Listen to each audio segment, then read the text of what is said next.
নমস্কার বন্ধুরা, আজ আমি আবার চলে এসেছি আমার চ্যানেলে। আপনাদের সবাইকে স্বাগত।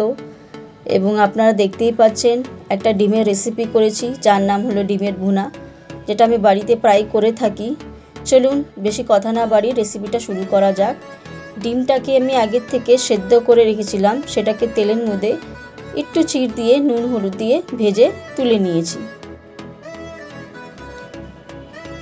এবার কড়াইতে ডিম ভাজার পরে যে তেলটা বেঁচেছিল তার মধ্যে একটা তেজপাতা দু টুকরো করে দিয়ে দিয়েছি। দিয়ে এবার তেজপাতাটাকে একটু ভালো করে ভেজে নেব। এবার এর মধ্যে 1 চামচ ধনে গুঁড়ো, 1 চামচ জিরে গুঁড়ো দিয়ে দিলাম। দিয়ে এটাও তেলের মধ্যে ভালো করে মিক্স করে ভেজে নিলাম। এবার দুটো বড় সাইজের পেঁয়াজ আমি ভালো করে কুচিয়ে রেখেছিলাম, পেঁয়াজটাই তেলের মধ্যে দিয়ে দিলাম। দিয়ে এটাকেও ভালো করে একটু ভেজে নেব। আর নিজের ঝাল যেমন খাবেন তেমনি দেখে একটু কাঁচা লঙ্কা কুচি দিয়ে দেবেন। আমি আমার পছন্দ মতন কাঁচা লঙ্কা কুচি দিয়ে দিয়েছি। এবার পেঁয়াজটা একটু লাল লাল হয়ে গেলে স্বাদ মতো নুন, একটু হলুদ গুঁড়ো, 1 চামচ কাশ্মীরি লাল লঙ্কা দিয়ে এবার এটাকে ভালো করে ভেজে নিয়েছি।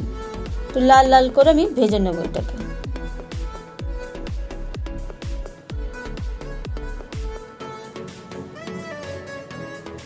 দেখুন পেঁয়াজ থেকে কিভাবে তেলটা ছেড়ে গেছে। এবার এর মধ্যে বড় চামচের 2 চামচ টক দই দিয়ে দিয়েছি, ফাটানো টক দই দিয়ে আবার ওটাকে ভালো করে মিশিয়ে নেব। মেশানোতে দেখবেন এর মধ্যে তেলটা ছেড়ে যাবে। দেখুন আপনারা দেখতেই পাচ্ছেন পেঁয়াজে পুরো তেল ছেড়ে গেছে। এর মধ্যে অল্প একটু গরম মশলা গুঁড়ো দিয়ে দিয়েছি, শাহি গরম মশলা গুঁড়ো দিয়ে আবারও ভালো করে মিশিয়ে নিলাম। এই রান্নাতে কোনো রকম কোনো জল ব্যবহার হবে না, পুরো রান্নাটা তেলের উপরেই হবে। আপনি দেখতেই পাচ্ছেন কিভাবে তেল ছেড়ে গেছে। যখন এইভাবে তেল ছেড়ে যাবে মশলা থেকে, তখন ভাজা ডিমগুলোকে দিয়ে দিলাম। দিয়ে আবারও ভালো করে একটু মিশিয়ে নিলাম, নাড়াচাড়া করে নিলাম।